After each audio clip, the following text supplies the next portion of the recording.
നമസ്കാരം. ദീപിക ന്യൂസിലേക്ക് സ്വാഗതം. കണ്ണൂർ പിലാത്തറയിൽ മഹാരാഷ്ട്ര സ്വദേശികളായ കുടുംബം സഞ്ചരിച്ച കാർ ആക്രമിച്ച് ₹1 കോടി കവർന്നതായി പരാതി. ഇന്ന് പുലർച്ചെയാണ് സംഭവം. പിലാത്തറ മാതാമംഗലം റോഡിൽ കോപ്പറേറ്റീവ് കോളേജിന് സമീപമാണ് KL 58 AN 2059 നമ്പർ കാർ ആക്രമിക്കപ്പെട്ടത്. കാറിൽ മഹാരാഷ്ട്ര സ്വദേശികളായ ദമ്പതികളും 2 മക്കളും ഡ്രൈവറുമാണ് ഉണ്ടായിരുന്നത്. ആക്രമി സംഘം കാർ തടഞ്ഞു നിർത്തി യാത്രക്കാരെ ആക്രമിച്ചാണ് പണം കവർന്നത്. കാറിനുള്ളിലുണ്ടായിരുന്നവർ ഓടി രക്ഷപ്പെടുകയും ബസ്സിൽ കയറി തലശ്ശേരിയിലെത്തി പോലീസ് സ്റ്റേഷനിൽ ഹാജരാവുകയുമായിരുന്നു. തങ്ങളുടെ പക്കലുണ്ടായിരുന്ന ₹1 കോടി കവർന്നതായാണ് ഇവർ പറയുന്നത്. തലശ്ശേരി ACP നന്ദഗോപന്റെ നേതൃത്വത്തിൽ വിശദമായ മൊഴി രേഖപ്പെടുത്തി വരികയാണ്. രാവിലെ നടക്കാനിറങ്ങിയവരാണ് കാർ കണ്ടെത്തിയത്. കാറിൻ്റെ ബോണറ്റും മുൻവശത്തെ ഡോറും തുറന്നിട്ട നിലയിലായിരുന്നു. കാറിൽ രക്തക്കറകളുമുണ്ട്. കുട്ടികളുടെയും സ്ത്രീകളുടെയും വസ്ത്രങ്ങളും ബാഗും കാറിൽ നിന്ന് വാരി പുറത്തിട്ട നിലയിലാണ്. പിടിപിടി നടന്നതിൻ്റെ ലക്ഷണങ്ങളാണ് കാണാനാകുന്നത്. ശബ്ദമുണ്ടാക്കിയാൽ പോലും പെട്ടെന്ന് ആരും എത്താൻ സാധ്യതയില്ലാത്ത വിജനമായ പ്രദേശത്താണ് കാറുള്ളത്. പോലീസിനെ വിവരമറിയിച്ചതിനെ തുടർന്ന് പരിയാരം പോലീസ് എത്തി പരിശോധന നടത്തി. നിയമസഭയിൽ സഭാചട്ടങ്ങൾ മറികടന്ന് BJP MLAക്ക് സംസാരിക്കാൻ അനുമതി നൽകിയെന്നാരോപിച്ച് പ്രതിപക്ഷത്തിന് പ്രതിഷേധം. ചട്ടവിരുദ്ധമായി BJP അംഗത്തിന് പ്രത്യേക പരിഗണന നൽകിയെന്നാരോപിച്ച് പ്രതിപക്ഷ അംഗങ്ങൾ ഒച്ചപ്പാടുണ്ടാക്കിയതോടെ സഭയിൽ വൻ ബഹളമായി. എന്നാൽ പ്രതിപക്ഷത്തിൻ്റെ കനത്ത പ്രതിഷേധത്തിനിടയിലും സഭാ നടപടികളുമായി മുന്നോട്ട് പോകാനാണ് സ്പീക്കർ ശ്രമിച്ചത്. അടിയന്തര പ്രമേയത്തിന് അവതരണാനുമതി നിഷേധിച്ചതിനെ തുടർന്ന് പ്രതിപക്ഷം വാക്കൌട്ട് പ്രസംഗം നടത്തുന്നതിന് മുൻപ് BJP MLA BB ഗോപകുമാറിന് സംസാരിക്കാൻ അനുമതി നൽകിയത് ചട്ടവിരുദ്ധമാണെന്ന് ചൂണ്ടിക്കാട്ടിയായിരുന്നു പ്രതിപക്ഷത്തിൻ്റെ പ്രതിഷേധം. എന്നാൽ സഭയിൽ ആദ്യ പ്രസംഗം നടത്താൻ അർഹതയുള്ള ആളാണ് ഗോപകുമാറെന്നും സഭയിൽ ആദ്യമായി വന്ന് സംസാരിക്കാൻ തുടങ്ങിയപ്പോൾ തടയുന്നത് ശരിയല്ലാത്തത് കൊണ്ടാണ് സംസാരിക്കാൻ അവസരം നൽകിയതെന്നും സ്പീക്കർ മറുപടി നൽകി. മുഖ്യമന്ത്രി VD സതീശനെ അപകീർത്തിപ്പെടുത്തുന്ന വ്യാജചിത്രം നിർമ്മിച്ച് ഫേസ്ബുക്കിൽ പോസ്റ്റിട്ട സംഭവത്തിൽ കോഴിക്കോട് സ്വദേശിക്കെതിരെ കേസെടുത്തു. ഉള്ളിയേരി സ്വദേശി കരുണൻ ചാലിനെതിരെയാണ് കേസെടുത്തത്. പ്രധാനമന്ത്രിയുടെ ഷൂവിൽ മുത്തം കൊടുക്കുന്ന മുഖ്യമന്ത്രിയുടെ ചിത്രമാണ് ഇയാൾ ഫേസ്ബുക്കിൽ പങ്കുവച്ചത്. യൂത്ത് കോൺഗ്രസ് ഉള്ളിയേരി മണ്ഡലം പ്രസിഡന്റ് ഷബീൻ പുളിക്കൂൽ നൽകിയ പരാതിയിലാണ് കേസ്. നെടുമങ്ങാട് പനവൂരിലെ 1.5 വയസ്സുകാരൻ്റെ മരണത്തിൽ കുഞ്ഞിൻ്റെ അമ്മയ്ക്കെതിരെ പ്രേരണാക്കുറ്റം ചുമത്തും. രണ്ടാനച്ഛനെ അഷ്കർ കുഞ്ഞിനെ മറിച്ചത് അമ്മ അഖിലയുടെ അറിവോടെയാണെന്നാണ് പോലീസിന്റെ കണ്ടെത്തൽ. കുഞ്ഞിൻ്റെ രണ്ടാനച്ഛനെ അഷ്കറിനെതിരെ കൊലപാതകം, കുട്ടികൾക്കെതിരെയുള്ള അതിക്രമം, SC/ST വകുപ്പുകൾ തുടങ്ങിയവ ചുമത്തും. അഖിലയുമായുള്ള ബന്ധത്തിന് കുഞ്ഞ് തടസ്സമാണെന്ന കാരണമാണ് അഷ്കർ ദിവസത്തോളം കുഞ്ഞിനെ ക്രൂരമായി മർദ്ദിച്ച് കൊലപ്പെടുത്തിയത്. കുഞ്ഞ് മരിച്ച ദിവസം അഖില നൃത്തപരിപാടിയുമായി ബന്ധപ്പെട്ട് നാഗർകോവിലായിരുന്നു.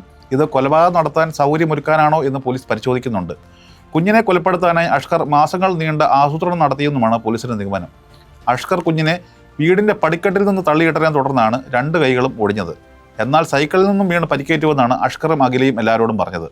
ആശുപത്രിയിൽ നിന്ന് വീട്ടിലെത്തിയപ്പോൾ അഷ്കർ പ്ലാസ്റ്റർ അഴിച്ചു മാറ്റി. തുടർന്ന് കുഞ്ഞ് വേദനിച്ച് കരഞ്ഞപ്പോൾ ക്രൂരമായി മർദ്ദിച്ചു. മാസങ്ങൾക്ക് മുൻപ് ഇയാൾ കുഞ്ഞിനെ ഒറ്റയ്ക്ക് സൺഷെഡിൽ നിർത്തിയിരുന്നു. ആളുകൾ ശ്രദ്ധിച്ചതോടെയാണ് മാറ്റിയതെന്ന് അയൽവാസികൾ വെളിപ്പെടുത്തിയിരുന്നു. സ്കൂൾ പ്രവേശനോത്സവത്തിനിടെ കുട്ടികൾക്ക് മിഠായി എറിഞ്ഞു നൽകിയ V മുരളീധരൻ MLAയുടെ നടപടിക്കെതിരെ രൂക്ഷമായ ഭാഷയിൽ പ്രതികരിച്ച് മുൻ വിദ്യാഭ്യാസ മന്ത്രി V ശിവൻകുട്ടി. ഇത് തികച്ചും ഹീനമായ പ്രവൃത്തിയാണെന്നും കൊച്ചു കുഞ്ഞുങ്ങളോട് ഇത്തരത്തിൽ പെരുമാറാൻ BJPക്ക് കഴിയുമെന്നും അദ്ദേഹം കുറ്റപ്പെടുത്തി. തിരുവനന്തപുരത്ത് അംബേദ്കർ മെമ്മോറിയൽ സ്കൂളിൽ നടന്ന ചടങ്ങിലാണ് വിവാദ സംഭവം ഉണ്ടായത്. കുട്ടികളുടെ കൈകളിൽ മിഠായി കൊടുക്കുന്നതിന് പകരം മേശപ്പുറത്തേക്ക് ഇട്ടുകൊടുക്കുകയായിരുന്നു MLA. ഇതിന് ദൃശ്യങ്ങൾ പുറത്തു വന്നതിന് പിന്നാലെയാണ് BJP നേതാവിന്റെ നടപടിയെ വിമർശിച്ച് V ശിവൻകുട്ടി രംഗത്തെത്തിയത്. മത്സര പരീക്ഷകളിലെ ക്രമക്കേടുകൾക്കെതിരെ കേന്ദ്ര വിദ്യാഭ്യാസ മന്ത്രി ധർമ്മേന്ദ്ര പ്രധാനെ പുറത്താക്കണമെന്ന് ആവശ്യപ്പെട്ട് രാജ്യവ്യാപകമായി പ്രതിഷേധം ശക്തമാക്കാനൊരുങ്ങി ഇന്ത്യൻ യൂത്ത് കോൺഗ്രസ്. പരീക്ഷാ വിവാദങ്ങൾ വിദ്യാർത്ഥികൾക്ക് വിദ്യാഭ്യാസ സമ്പ്രദായത്തിലുള്ള വിശ്വാസം തകർത്തുവെന്നാരോപിച്ചാണ് യൂത്ത് കോൺഗ്രസ് പുതിയ സമരപരിപാടികൾ പ്രഖ്യാപിച്ചത്. യൂത്ത് കോൺഗ്രസ് ദേശീയ അധ്യക്ഷൻ ഉദയ് ഭാനു ചിബിന്റെ നേതൃത്വത്തിൽ മഹാരാഷ്ട്ര, തെലങ്കാന, ആസാം, ഹരിയാന, മധ്യപ്രദേശ്, രാജസ്ഥാൻ, തമിഴ്നാട് ഉൾപ്പെടെയുള്ള സംസ്ഥാനങ്ങളിൽ വരും ദിവസങ്ങളിൽ ശക്തമായ പ്രക്ഷോഭങ്ങൾ നടക്കും. പന്തം കൊളുത്തി പ്രകടനങ്ങൾ, മാർച്ചുകൾ, BJP നേതാക്കളുടെയും മുഖ്യമന്ത്രിമാരുടെയും വസതികൾക്ക് മുന്നിലെ പ്രതിഷേധം എന്നിവ സമരത്തിന്റെ ഭാഗമായി സംഘടിപ്പിക്കും. തിരുവനന്തപുരം മെഡിക്കൽ കോളേജ് ആശുപത്രിയിൽ രോഗിയുടെ കാലിൽ പുഴു വരിച്ച സംഭവത്തിൽ അന്വേഷണത്തിന് ഉത്തരവിട്ട് ആരോഗ്യമന്ത്രി K മുരളീധരൻ. സംഭവം പ്രത്യേക സമിതി അന്വേഷിക്കും. 48 മണിക്കൂറിനുള്ളിൽ റിപ്പോർട്ട് സമർപ്പിക്കണമെന്നാണ് നിർദ്ദേശം. ബൈക്ക് അപകടത്തെ തുടർന്ന് ശസ്ത്രക്രിയ കഴിഞ്ഞ് തീവ്ര പരിചരണ വിഭാഗത്തിൽ ചികിത്സയിലായിരുന്ന രോഗിയുടെ കാലാണ് പുഴു വരിച്ച നിലയിലായത്.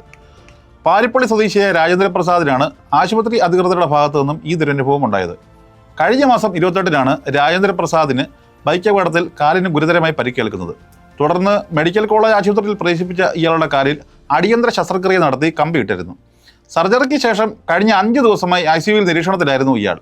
ഇന്ന് 5 ദിവസത്തെ ICU വാസത്തിന് ശേഷം ഇയാളെ ജനറൽ വാർഡിലേക്ക് മാറ്റിയപ്പോഴാണ് ഞെട്ടിക്കുന്ന സംഭവം പുറത്തറിയുന്നത്. വാർഡിലെത്തിച്ച രോഗിയുടെ കാലിൽ കെട്ടിവച്ചിരിക്കുന്ന കാലിൽ പുഴു വരിച്ച നിലയിലായിരുന്നു. കൂടെ ഉണ്ടായിരുന്ന ബന്ധുക്കളാണ് ഇത് ശ്രദ്ധിക്കുന്നത്. ആശുപത്രി അധികൃതരുടെ ഭാഗത്തുനിന്നുണ്ടായ കടുത്ത അനാസ്ഥയിൽ പ്രകോപിതരായ ബന്ധുക്കൾ വാർഡിൽ വലിയ രീതിയിൽ ബഹളം വയ്ക്കുകയും പ്രതിഷേധിക്കുകയും ചെയ്തു. ബന്ധുക്കളുടെ ശക്തമായ പ്രതിഷേധത്തെ തുടർന്ന് ആശുപത്രി അധികൃതർ ഒടുവിൽ മുറിവ് വൃത്തിയാക്കുകയും രോഗിയെ അടിയന്തരമായി വീണ്ടും ICUയിലേക്ക് മാറ്റുകയും ചെയ്തിട്ടുണ്ട്. അശ്ലീല പരാമർശം ചോദ്യം ചെയ്തതിന് കൊച്ചിയിൽ പെൺകുട്ടികൾക്ക് നേരെ 8 അംഗ സംഘത്തിന്റെ ആക്രമണം. കലൂർ ചക്കാലമ്പാളം റോഡിൽ പുലർച്ചെ ജോലി കഴിഞ്ഞ് മടങ്ങുകയായിരുന്ന പെൺകുട്ടികളാണ് മർദ്ദനത്തിന് ഇരയായത്. സംഭവത്തിൽ ഗുരുതരമായി പരിക്കേറ്റ ഒരു പെൺകുട്ടി എറണാകുളം ജനറൽ ആശുപത്രിയിൽ ചികിത്സയിലാണ്. പാർട്ട് ടൈമായി ജോലി ചെയ്യുന്ന പെൺകുട്ടികൾ പുലർച്ചെ റൂമിലേക്ക് നടന്നു പോകുമ്പോഴാണ് വഴിയിൽ തങ്ങി നിന്ന സംഘം ലൈംഗിക ചുവയോടെ സംസാരിക്കുകയും അശ്ലീല പരാമർശങ്ങൾ നടത്തുകയും ചെയ്തത്. ഇത് ചോദ്യം ചെയ്ത പെൺകുട്ടികൾ ആക്രമികളുടെ ദൃശ്യങ്ങൾ മൊബൈൽ ഫോണിൽ പകർത്താൻ ശ്രമിച്ചു. ഇതോടെ ആക്രമി സംഘം പെൺകുട്ടിയുടെ കൈ പിടിച്ച് തിരിക്കുകയും ഫോൺ തട്ടിയെടുത്ത് നിലത്തടിച്ച് പൊട്ടിക്കുകയും ചെയ്തു. തുടർന്ന് പെൺകുട്ടികളിൽ ഒരാളുടെ മുടിയിൽ കുത്തിപ്പിടിച്ച് റോഡിലൂടെ വലിച്ചിഴയ്ക്കുകയും നെഞ്ചിലും വയറിലും ബൂട്ടിട്ട് ചവിട്ടുകയും ചെയ്തു. ആക്രമണത്തിനിടെ പെൺകുട്ടികളുടെ വസ്ത്രം വലിച്ചു കീറാൻ ശ്രമമുണ്ടായി.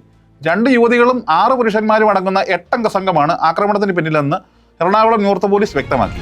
അശ്ലീല പരാമർശം ചോദ്യം ചെയ്തതിനെ തുടർന്ന് 8 അംഗ സംഘത്തിന്റെ ആക്രമണത്തിനിരയായ പെൺകുട്ടികൾക്ക് നേരെ പോലീസിന്റെ ഭാഗത്തു നിന്ന് മോശം പെരുമാറ്റമുണ്ടായി സുഹൃത്തുക്കൾ. പെൺകുട്ടികളുടെ വസ്ത്രധാരണത്തെ വിമർശിച്ചെന്നും എന്തിനാണ് ആ സമയത്ത് പുറത്തു പോയതെന്നും ചോദിച്ചെന്നുമാണ് പെൺകുട്ടികളുടെ സുഹൃത്തുക്കൾ പറയുന്നത്. ജനറൽ ആശുപത്രിയിൽ പ്രാഥമിക ചികിത്സയ്ക്ക് എത്തിയപ്പോൾ എൻക്വയറിക്കായി വന്ന പോലീസ് ഉദ്യോഗസ്ഥനാണ് മോശമായി സംസാരിച്ചത്. പുലർച്ചെ 4:30യോടെയാണ് പോലീസ് ഉദ്യോഗസ്ഥർ എത്തിയത്. നിങ്ങൾ എന്തിനാണ് 4:30 അങ്ങോട്ട് പോയതെന്നും നിങ്ങൾ ഈ ഡ്രസ്സാണോ ഇട്ടതെന്നും ഉദ്യോഗസ്ഥർ ചോദിച്ചതായി സുഹൃത്തുക്കൾ പരാതിപ്പെടുന്നു. നിയമസഭയിൽ വിലക്കയറ്റത്തിന്മേലുള്ള അടിയന്തര പ്രമേയം സഭ നിർത്തിവെച്ച് ചർച്ച ചെയ്യേണ്ട സാഹചര്യമില്ലെന്ന് സ്പീക്കർ തിരുവഞ്ചൂർ രാധാകൃഷ്ണൻ. വിലക്കയറ്റത്തിന്റെ പശ്ചാത്തലത്തിൽ മുൻ ധനമന്ത്രി KN ബാലഗോപാൽ കൊണ്ടുവന്ന അടിയന്തര പ്രമേയ നോട്ടീസിനാണ് സ്പീക്കർ അവതരണാനുമതി നിഷേധിച്ചത്.